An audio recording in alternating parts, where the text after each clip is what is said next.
Hello friends, welcome to my channel Programming in Baby Steps. இன்னைக்கு நம்ம 12th Computer Scienceல Unit-2 Chapter-7 Python Functions ஓட Part-2 video.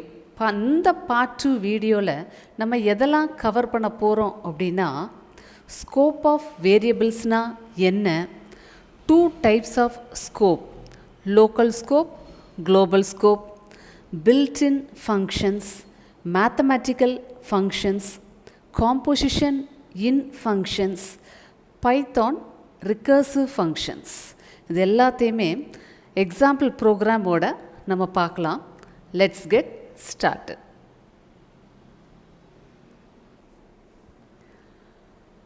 Scope of variables. Scope of variable refers to the part of the program where it is accessible. ஒரு variable அதை பயன்படுத்துகிற ப்ரோக்ராமில் எவ்வளோ தூரம் விசிபிளாக இருக்குன்னு நிர்ணயிக்கிறது தான் scope of variable. We can say that scope holds the current set of variables and their values. ஒரு ப்ரோக்ராமோட பாயிண்ட் ஆஃப் வியூவில் பார்த்தா, ஒரு பர்டிகுலர் பார்ட் ஆஃப் த ப்ரோக்ராமில் ஸ்கோப்னா என்னென்னா, அதுக்கு விசிபிளாக இருக்கிற set of variable and its values. 2 type of scope இருக்குது. First one local scope, second one global scope. Local scope.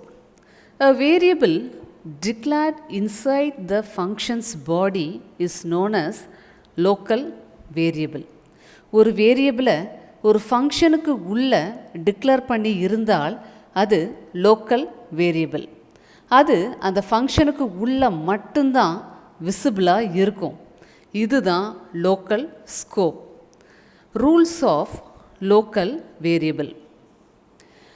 Local scope, அதாவது a variable with local scope can be accessed only within the function that is created in.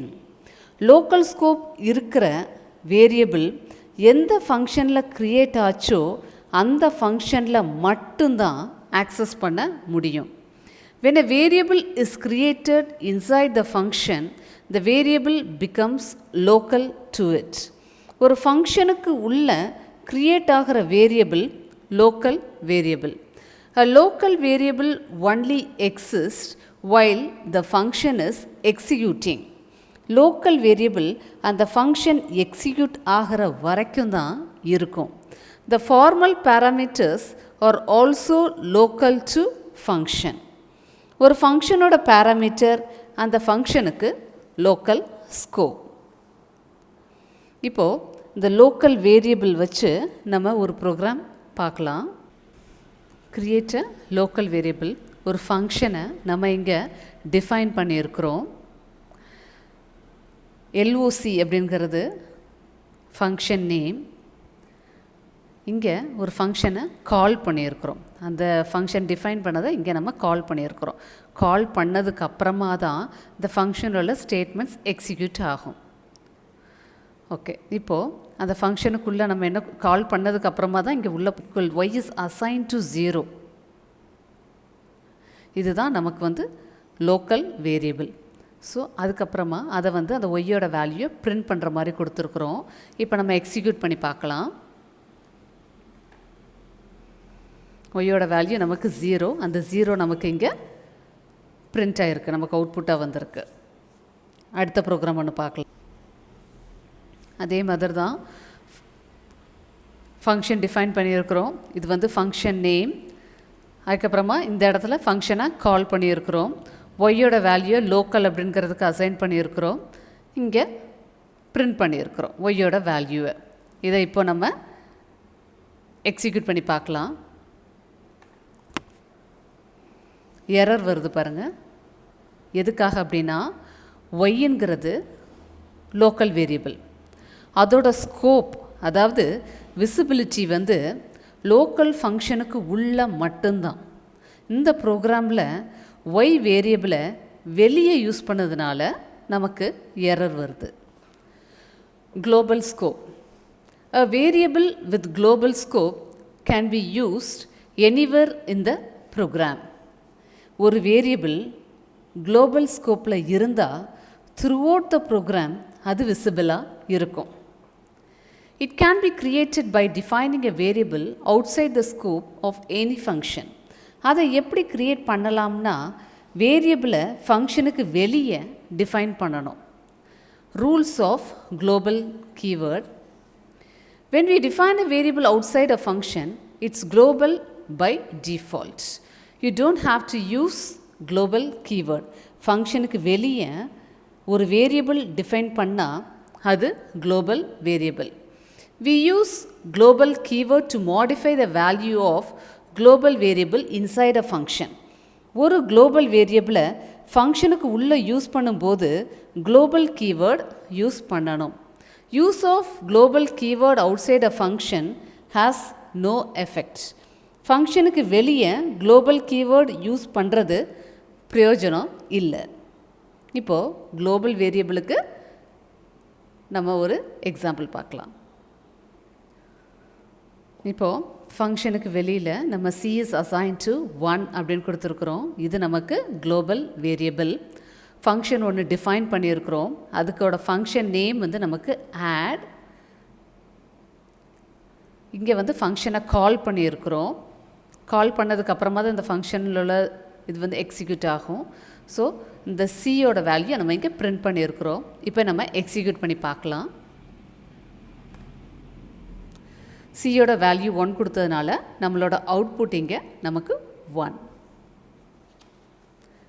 இப்போது modifying a global variable from inside the function. அதே மாதிரி ஒரு global variable கொடுத்துருக்குறோம். c is assigned to 1. ஒரு function ஒன்று define பண்ணியிருக்கிறோம். Function name இங்கே ஃபங்க்ஷனை கால் பண்ணியிருக்கிறோம். இங்கே இன்க்ரிமெண்ட் கொடுத்துருக்குறோம். சியோட வேல்யூவை பிரிண்ட் பண்ணியிருக்கிறோம். இதை நம்ம இப்போது எக்ஸிக்யூட் பண்ணி பார்க்கலாம்.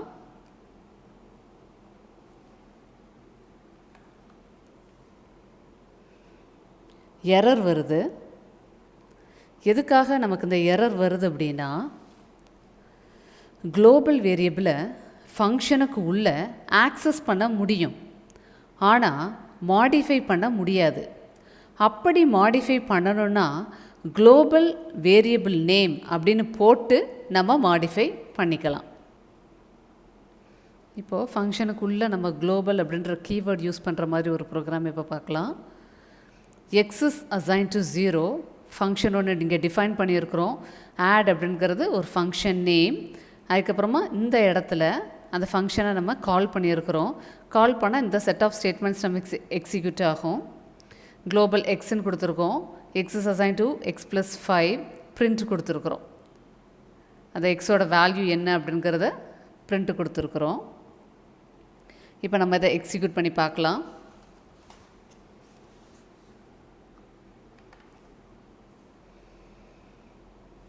இன்சைட் ஆட் ஃபங்க்ஷன் எக்ஸோட வேல்யூ 5. மெயின் ஃபங்க்ஷனில் எக்ஸோட வேல்யூ 5. அதாவது குளோபல் வேரியபிள் எக்ஸ் இருக்குது இல்லையா, எக்ஸ் அசைன் டு 0 அப்படின்னா ஒரு மெமரி லொக்கேஷன், அதுக்கு பேர் எக்ஸு, அதோட வேல்யூ 0. வெளியே இருக்கிற குளோபல் வேரியபிளை நாம் ஃபங்க்ஷனுக்கு உள்ளே மாடிஃபை பண்ணுறதுக்காக அதை நாம் உள்ளே கொண்டு வரோம். அதான் இந்த குளோபல் எக்ஸ். அதனால் அந்த ஃபங்க்ஷனுக்கு உள்ளே என்ன சேஞ்சஸ் நடந்தாலும் அது குளோபல் வேரியபிளை மாடிஃபை பண்ணும். ஃபங்க்ஷனுக்கு உள்ளே உள்ள வேரியபிள் எக்ஸும் குளோபல் உள்ள எக்ஸும் சேம், அதோட மெமரி லொக்கேஷனும் சேம். அதனால தான் நமக்கு இங்கே எக்ஸோட வேல்யூ 5ன்னு வந்திருக்கு, மெயின் எக்ஸோட வேல்யூ 5ன்னு வந்திருக்கு. ஒரே ப்ரோக்ராமில் குளோபல் அண்ட் லோக்கல் வேரியபிளை எப்படி யூஸ் பண்ணுறது அப்படிங்கிறதுக்கு இப்போ ஒரு ப்ரோக்ராம் பார்க்கலாம். Using global and local variable in same code. X is assign to 8. இதுதான் நமக்கு குளோபல் வேரியபிள், ஃபங்க்ஷனுக்கு வெளியில் டிக்ளேர் பண்ணியிருக்கிறதுனால. ஃபங்க்ஷன் வந்து டிஃபைன் பண்ணியிருக்கிறோம். எல்ஓசிங்கிறது நமக்கு வந்து ஃபங்க்ஷன் நேம். இந்த இடத்துல ஃபங்க்ஷனை கால் பண்ணியிருக்கிறோம். இப்போ கால் பண்ணதுனால நமக்கு இந்த செட் ஆஃப் ஸ்டேட்மெண்ட்ஸ் எக்ஸிக்யூட் ஆகும். இந்த இடத்துல நம்ம வந்து குளோபல் எக்ஸ்ன்னு கொடுத்துருக்குறோம். ஒய்க்கு வந்து வேல்யூ லோக்கல்னு கொடுத்துருக்கோம். X is equal to X into 2ன்னு கொடுத்துருக்குறோம். அதுக்கப்புறமா எக்ஸோட வேல்யூ பிரிண்ட் பண்ணுறதுக்கு கொடுத்துருக்குறோம். ஒய்யோட வேல்யூவை பிரிண்ட் பண்ணுறதுக்கு கொடுத்துருக்குறோம். இப்போ நம்ம இதை எக்ஸிக்யூட் பண்ணி பார்க்கலாம்.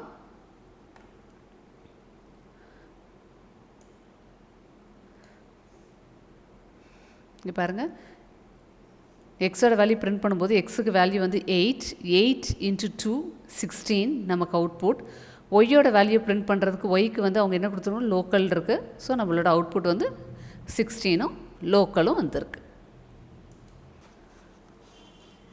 இப்போது அடுத்த ப்ரோக்ராம்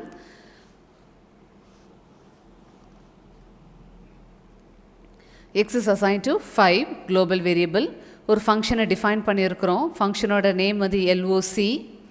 அதுக்கப்புறம் இந்த இடத்துல ஃபங்க்ஷனை கால் பண்ணியிருக்கிறோம். கால் பண்ணால் இந்த செட் ஆஃப் ஸ்டேட்மெண்ட்ஸ் எக்ஸிக்யூட் ஆகும். x is assigned to 10. அதுக்கப்புறமா எக்ஸோட வேல்யூ பிரிண்ட் பண்ணுறோம், அதாவது லோக்கல் எக்ஸோட வேல்யூ. அதுக்கப்புறமா குளோபல் எக்ஸ் வேல்யூ பிரிண்ட் பண்ண போகிறோம். அதாவது லோக்கல் வேரியபிளும் குளோபல் வேரியபிளும் சேம் நேமில். எக்ஸிக்யூட் பண்ணி பார்க்கலாம்.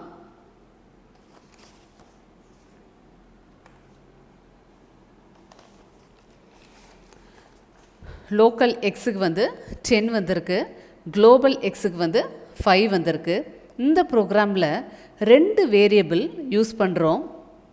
ஒன்று குளோபல் வேரியபிள் எக்ஸ், இன்னொன்று லோக்கல் வேரியபிள் எக்ஸ். குளோபல் வேரியபிளோட ஸ்கோப் முடிகிற வரைக்கும், குளோபல் வேரியபிளோட ஸ்கோப் வந்து ப்ரோக்ராம் முடிகிற வரைக்கும், லோக்கல் வேரியபிளோட ஸ்கோப் வந்து ஃபங்க்ஷனுக்கு உள்ள மட்டும்தான்.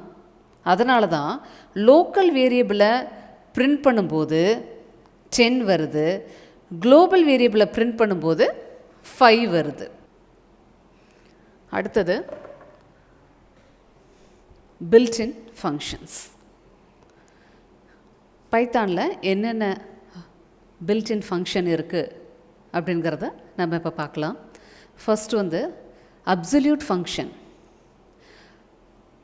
Returns an absolute value of a number. அதாவது ப்ளஸில் கொடுத்தா அந்த வேல்யூ நமக்கு அப்படியே வந்துடும், மைனஸில் கொடுத்தாலும் அந்த வேல்யூ நமக்கு ப்ளஸில் தான் வரும். அதுதான் அப்சல்யூட் நம்பர். இந்த அப்சல்யூட் ஃபங்க்ஷனை நம்ம இப்போ பார்க்கலாம். The argument may be an integer or a floating point number. அதோட சின்டாக்ஸ் என்ன அப்படின்னா ABS of x. எக்ஸாம்பிள் பார்க்கலாம். x is assigned to 20, y is assigned to -23.2. இப்போது இந்த எக்ஸோட வேல்யூ வந்து நம்ம அப்சல்யூட் ஆஃப் எக்ஸ்ன்னு கொடுக்குறோம், ஒய்யோட வேல்யூ அப்சல்யூட் ஆஃப் ஒய்ன்னு கொடுக்குறோம். இப்போ அவுட்புட் என்ன வரும் அப்படின்னா, எக்ஸோட வேல்யூ பாசிட்டிவில் இருக்கிறனால நமக்கு x is equal to 20ன்னு வந்துடுது. ஒய்யோட வேல்யூ நெகட்டிவில் இருக்குது, நமக்கு அப்சல்யூட்டில் எடுக்கிறதுனால நமக்கு அந்த நெகட்டிவ் போய் மைனஸ் சைன் போய் நமக்கு பாசிட்டிவில் ஆன்சர் வருது 23.2 அப்படின்னு. அடுத்த ஃபங்க்ஷன் வந்து ORG ஃபங்க்ஷன். ஒரு கேரக்டர் கொடுத்தா அதோட ஆஸ்கி வேல்யூ தரும். Returns the ASCII value for the given Unicode character. இதோட சின்டாக்ஸ் என்ன அப்படின்னா ORG ஆஃப் C. இப்போது C வந்து ஸ்மால் ஏக்கு அசைன் பண்ணுறோம், D வந்து கேபிட்டல் ஏக்கு அசைன் பண்ணுறோம். இப்போது பிரிண்ட் கொடுக்குறோம். ORG ஆஃப் சிக்கும் ORG ஆஃப் டிக்கும் என்ன வேல்யூ வருது அப்படின்னா, ஸ்மால் ஏக்கு வந்து 97 வருது, கேபிட்டல் ஏக்கு வந்து 65 வருது.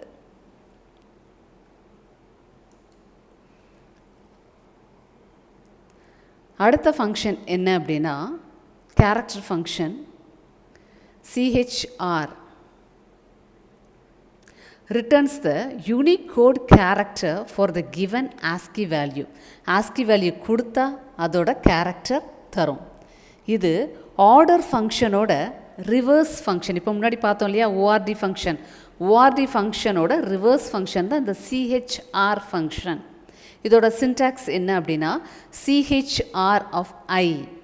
எக்ஸாம்பிள் பார்க்கலாம். Cயோட வேல்யூ 65, Dயோட value 43. Print CHR of C, இங்கே வந்து பிரிண்ட் CHR of D. அதாவது ASCII value for the character 65 வந்து capital A, ASCII value for 43 வந்து இந்த ப்ளஸ் சைன். அடுத்த ஃபங்க்ஷன் என்ன அப்படின்னா binary function BIN returns a binary string prefixed with 0B for the given integer number. இதோட syntax என்ன அப்படின்னா bin of I. இப்போ x is assigned to 15, print 15 in binary. 15 வந்து நம்ம பைனரியில் கேட்டிருக்கோம், அதான் bin of xன்னு கொடுத்துருக்குறோம். அப்போது 15ஓட பைனரி என்னென்னா 0B of 1111, 4 1 வருது. அடுத்த ஃபங்க்ஷன் என்ன அப்படின்னா type returns the type of object for the given single object. This function is used with single object parameter. அதாவது இங்கே சின்டாக்ஸ் என்ன அப்படின்னா type object. எக்ஸாம்பிள் பார்க்கலாம். x is assigned to 15.2, y is assigned to a. இந்த 15.2 அப்படிங்கிறது நமக்கு வந்து float, இது வந்து string.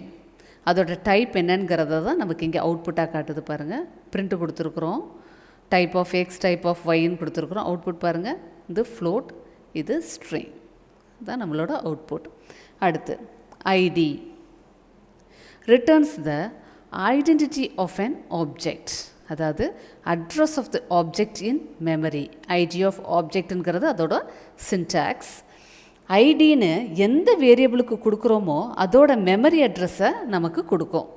இப்போது x is assign to 15, print ID of x, அதை 15க்கு கொடுத்துருக்கோம். அப்போ இந்த மெமரி அட்ரஸ் நமக்கு என்ன அப்படின்னா இந்த நம்பர் இருக்கிறதுனால நமக்கு இது வந்து அவுட்புட்டில் வந்திருக்கு.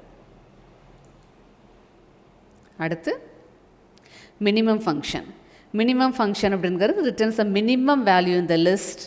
ஸோ அதோட சின்டாக்ஸ் என்னன்னா MIN, மினிமம் ஆஃப் லிஸ்ட். லிஸ்ட்டில் என்னெல்லாம் கொடுத்துருக்குறோம் அப்படின்னா எக்ஸாம்பிளில் லிஸ்ட்டில் என்னெல்லாம் கொடுத்துருக்கோன்னா 21, 76, 98, 23. இதில் மினிமம் என்ன அப்படிங்கிறத கண்டுபிடிக்கிறதுக்காக தான் இந்த பிரிண்ட் ஸ்டேட்மெண்ட் கொடுத்துருக்குறோம், minimum of list. So minimum number 21 வந்து நமக்கு அவுட்புட்டாக வந்திருக்கு. அடுத்து மேக்ஸிமம் ஃபங்க்ஷன். மேக்ஸ் அப்படின்றது return the maximum value in the list. அதோட சின்டாக்ஸ் என்ன அப்படின்னா மேக்ஸ் ஆஃப் லிஸ்ட். அந்த லிஸ்ட் நம்ம கொடுத்துருக்கிறதுல மேக்ஸிமம் நம்பரை நமக்கு அவுட்புட்டாக கொடுக்கும். பிரிண்ட் கொடுத்துருக்குறோம், அவுட்புட் வந்து மேக்ஸிமம் ஆஃப் லிஸ்ட் வந்து நமக்கு 98. அடுத்து sum returns the sum of the values in the list. அந்த லிஸ்ட்டில் உள்ள சம்மை நமக்கு கொடுக்கும். அதோட சின்டாக்ஸ் என்ன அப்படின்னா சம் ஆஃப் லிஸ்ட். எக்ஸாம்பிள் பார்க்கலாம். லிஸ்ட்டில் வந்து 21, 76, 98, 23 இருக்குது. பிரிண்ட் பண்ணுறோம், சம் ஆஃப் லிஸ்ட் அப்படின்னு கொடுத்து சம் ஆஃப் லிஸ்ட் கொடுத்துருக்குறோம்.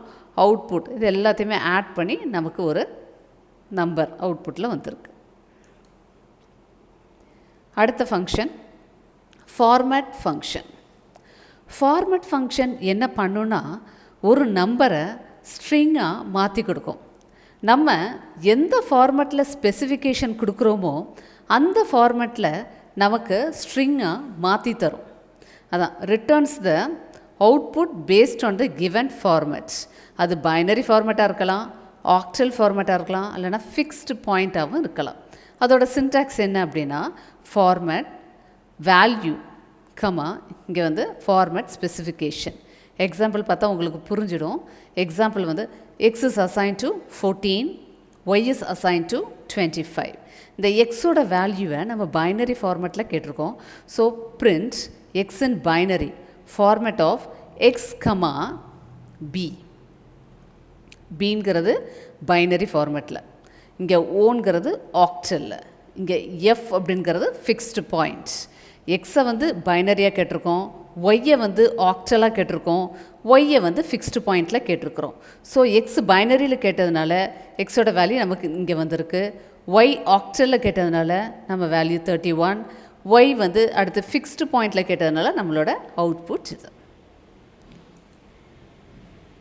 அடுத்து round function. returns the nearest integer to its input. அதாவது அதோட சின்டாக்ஸ் என்ன அப்படின்னா round number n digits. Example பார்ப்போம், அப்போ உங்களுக்கு இன்னும் புரியும். Example is equal to example x is assigned to 17.9, y is assigned to 22.2, z is assigned to minus 18.3. அதில் வந்து x is rounded to, அதாவது ரவுண்ட் ஆஃப் எக்ஸ் என்னன்னு கேட்டிருக்கோம். இந்த எக்ஸோட வேல்யூயை ரவுண்ட் பண்ணி நமக்கு என்ன வரும் அப்படிங்கிறத இங்கே கொடுத்துருக்கோம். அடுத்து ஒய்யை ரவுண்ட் பண்ணி பார்த்துருக்கோம். அடுத்து ஜெட்டை ரவுண்ட் பண்ணி பார்த்துருக்கோம். இப்போது 17.9 வந்து ரவுண்ட் ஆச்சுன்னா ரவுண்டட் எதாகும்னா ரவுண்டட் டு 18 ஆகும். 22.2 வந்து ரவுண்டட் டு எதுவாக மாறும்னா 22ஆக மாறும். மைனஸ் 18.3 வந்து ரவுண்டட் டு மைனஸ் 18ஆக மாறும். இது வந்து இந்த ஃபஸ்ட் ஆர்குமெண்ட்டை யூஸ் பண்ணி வர்றது. இப்போ செகண்ட் ஆர்குமெண்ட் n டிஜிட்ஸை வச்சு நம்ம எப்படி பண்ண போகிறோங்கிறதுக்கு ஒரு example. n1 is assign to 17.89. இதில் வந்து print round n1, 0, print round n1, 1, print round n1, 2. இங்கே n1ஓட வேல்யூ வந்து நமக்கு 17.89. n1, 0 அப்படிங்கிறது டெசிமல் பாயிண்ட்டுக்கு அப்புறம் எத்தனை டிஜிட்ஸ்க்கு ரவுண்ட் பண்ணணும் அப்படிங்கிறது தான். அதாவது ஜீரோங்கிறதுனால மொத்தமாக எடுத்து நம்ம இதை ரவுண்ட் பண்ணுறோம். இது 0 அப்படிங்கிறதுனால நம்ம இதை மொத்தமாக எடுத்து ரவுண்ட் பண்ணுறோம். ஸோ நம்மளோட ஆன்சர் வந்து இங்கே வந்து 18 அப்படின்னு வருது. n1, 1. அப்போ இதில் இந்த ஃபஸ்ட்டு டிஜிட்டை மட்டும் நம்ம எடுத்து ரவுண்ட் பண்ணுறோம். அப்போ 17.8 எடுத்து ரவுண்ட் பண்ணுறதுனால நமக்கு இங்கே வந்து நம்மளோட அவுட்புட் 17.9. இங்கே print round n1, 2. இப்போது டெசிமல் பாயிண்ட்டுக்கு அப்புறம் 2 டிஜிட்டை ரவுண்ட் ஆஃப் பண்ணணும். டெசிமல் பாயிண்ட்டுக்கு அப்புறம் 2 டிஜிட் தான் இருக்குது, அதனால் அது அப்படியே இங்கே வந்துடும். 2 டிஜிட் இருக்கிறதுனால அது அப்படியே நமக்கு இங்கே வந்துடும். அடுத்து power function returns the computation of A B. அதோட சின்டாக்ஸ் என்ன அப்படின்னா POW A, B.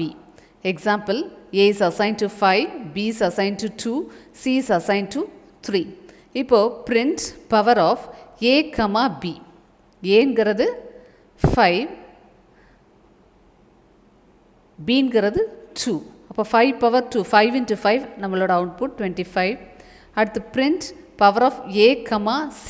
ஏயோட வேல்யூ வந்து 5, சியோட வேல்யூ வந்து 3. ஸோ நம்மளோட அவுட்புட் வந்து 1, 2, 5, 125. அடுத்து print power of A plus B. A plus B வந்து 5 ப்ளஸ் 2, 7. 7 பவர் 3 வந்து நம்மளோட அவுட்புட் வந்து 343. அடுத்து மேத்தமெட்டிக்கல் ஃபங்க்ஷன்ஸ். மேத்தமெட்டிக்கல் ஃபங்க்ஷனில் first function floor function returns the largest integer less than or equal to x. இதோட சின்டாக்ஸ் என்ன அப்படின்னா math dot floor of x. Example பார்க்கலாம். import math x is equal to 26.7, y க்கு ஒரு value minus 26.7, z is equal to minus 23.2. print இதுக்கு floor of x கண்டுபிடிக்க போகிறோம், y க்கு floor of y கண்டுபிடிக்க போகிறோம், z க்கு floor of z கண்டுபிடிக்க போகிறோம். இப்போது floor அப்படின்னாலே கீழே அப்படின்னு அர்த்தம். இப்போது 26.7 இருக்குது. 26.7க்கு கீழே அப்படின்னா நமக்கு 26 தான் நமக்கு அவுட்புட். இப்போது மைனஸ் 26.7 இருக்குது, மைனஸில் வந்ததுனால இதுக்கு கீழே உள்ள நம்பர் என்ன அப்படின்னா minus 27. minus 23.2 மைனஸில் வந்ததுனால இதுக்கு கீழே உள்ள நம்பர் நமக்கு என்ன அப்படின்னா minus 24. இதோட ஆப்போசிட் தான் அப்படியே இந்த சீல் ஃபங்க்ஷன். சீல்னா மேலே. returns the smallest integer greater than or equal to x. syntax என்ன அப்படின்னு பார்த்தா math dot seal of x. Import math அதே மாதிரி எக்ஸுக்கு ஒய்க்கு ஜெட்டுக்கு மூணுக்குமே வேல்யூ கொடுத்துருக்கோம். மூணையுமே நம்ம ceil of x, ceil of y, ceil of z அப்படின்னு கொடுத்துருக்குறோம். சீல் அப்படின்னா என்ன அப்படின்னா மேலே. இப்போது 26.7ன்னு கொடுத்துருக்குறோம். அப்போ இதுக்கு மேலே என்ன எப்படி நமக்கு அதை ரவுண்ட் ஆஃப் பண்ணி எடுக்கும் அப்படின்னா 26.7 27 அப்படின்னு எடுக்கும். -26.7ஓட இதை -26ன்னு கொடுக்கும். -23.2க்கு சீலில் எப்படி கொடுக்கும் அப்படின்னா -23 தான் நம்மளுடைய அவுட்புட்ஸ்.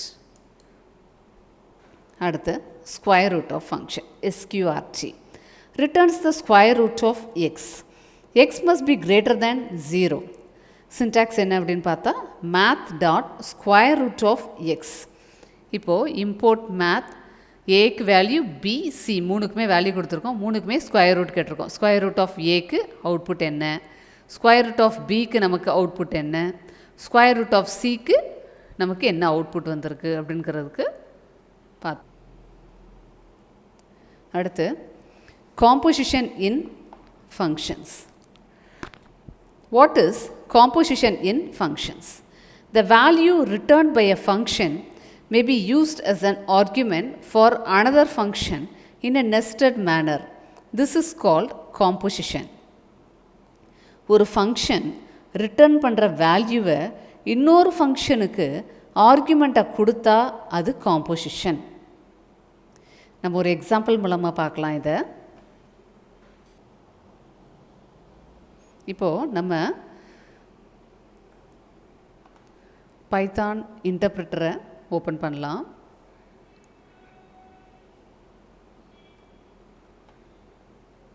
பைத்தான் அப்படின்னு டைப் பண்ணிட்டு ஓகே அப்படின்னு கொடுப்போம். இதுதான் பைத்தான் இன்டர்பிரிட்டர். இது காம்போசிஷனுக்குள்ள ப்ரோக்ராம்.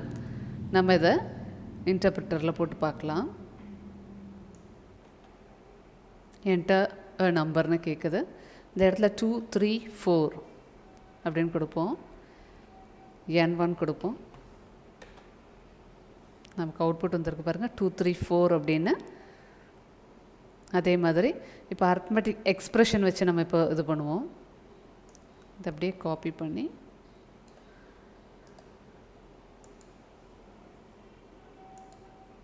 பைத்தான் இன்டர்பிரிட்டரில் கொடுப்போம். பேஸ்ட் பண்ணியாச்சு. அடுத்து ஒரு அரித்மெட்டிக் எக்ஸ்ப்ரெஷன் நம்ம இப்போ கொடுக்க போகிறோம். 12.0 ப்ளஸ் 13.0 இன்ட்டு 2 n2 அப்படின்னு கொடுக்கலாம். நமக்கு அவுட்புட் 38. இப்போ நம்ம எக்ஸாம்பிள் பார்த்தோம் இல்லையா, அதுதான் இங்கே கொடுத்துருக்காங்க. If we wish to take a numerical value or an expression as an input from the user, we can take the input string from the user using the function input and apply eval function to evaluate its value. அதுக்கு தான் நம்ம இப்போ example பார்த்தோம்.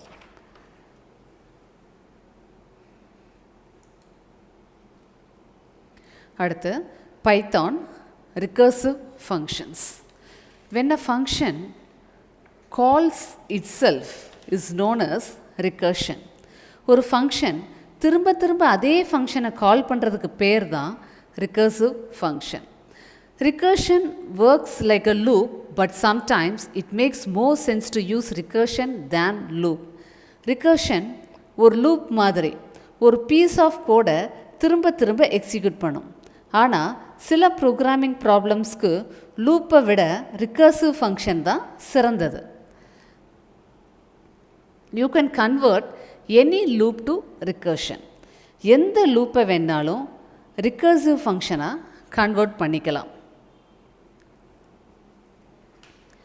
Infinite iteration is a process that iterate indefinitely if not stopped by some condition. அதுக்கு முன்னாடி base condition என்னன்னு பார்ப்போம். recursive ஃபங்க்ஷனை ஸ்டாப் பண்ணுறதுக்கு பேஸ் கண்டிஷன் அப்படின்னு ஒன்று வேணும். அந்த பேஸ் கண்டிஷன் சாட்டிஸ்ஃபை ஆகும்போது அது அந்த லூப்பை விட்டு எக்ஸிட் ஆகிடும். அப்படி பேஸ் கண்டிஷனாக இல்லைன்னா அது இன்ஃபைனைட்டாக சுற்றிக்கிட்டே இருக்கும். அதாவது முடிவே இல்லாமல் கால் பண்ணிக்கிட்டே இருக்கும். அதான் இன்ஃபைனைட் ஐட்ரேஷன். அடுத்து working of recursive function. Recursive function is called by some external code. ஒரு ஃபங்க்ஷன் ரிகர்சிவ் ஃபங்க்ஷனாக எழுதியிருந்தால் அது வெளியே இருந்து கால் பண்ணுவோம். If the base condition is met, then the program gives a meaningful output and exit.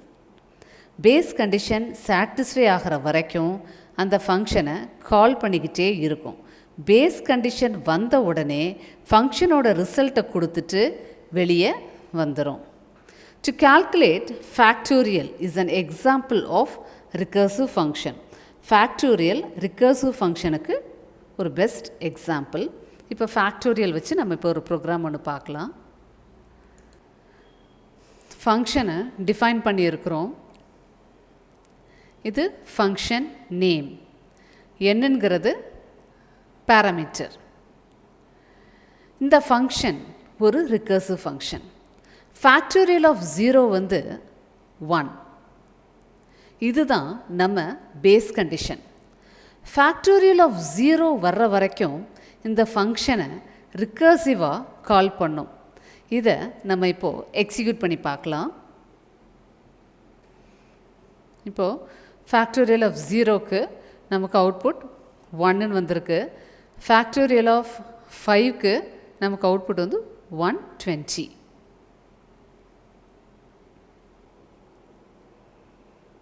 Thank you friends. Python ஃபங்க்ஷன்ஸில் உள்ள concepts எல்லாம் நம்ம இந்த வீடியோவில் கவர் பண்ணியாச்சு. இந்த வீடியோ உங்களுக்கு பிடிச்சிருக்கும்னு நினைக்கிறேன். பிடிச்சிருந்துச்சுன்னா லைக் பண்ணுங்கள், கமெண்ட் பண்ணுங்கள், ப்ரோக்ராமிங் இன் பேபி ஸ்டெப்ஸ் சேனலை சப்ஸ்கிரைப் பண்ணுங்கள். மறக்காமல் உங்கள் ஃப்ரெண்ட்ஸ்கிட்ட ஷேர் பண்ணுங்கள். See you all in the next video. Bye.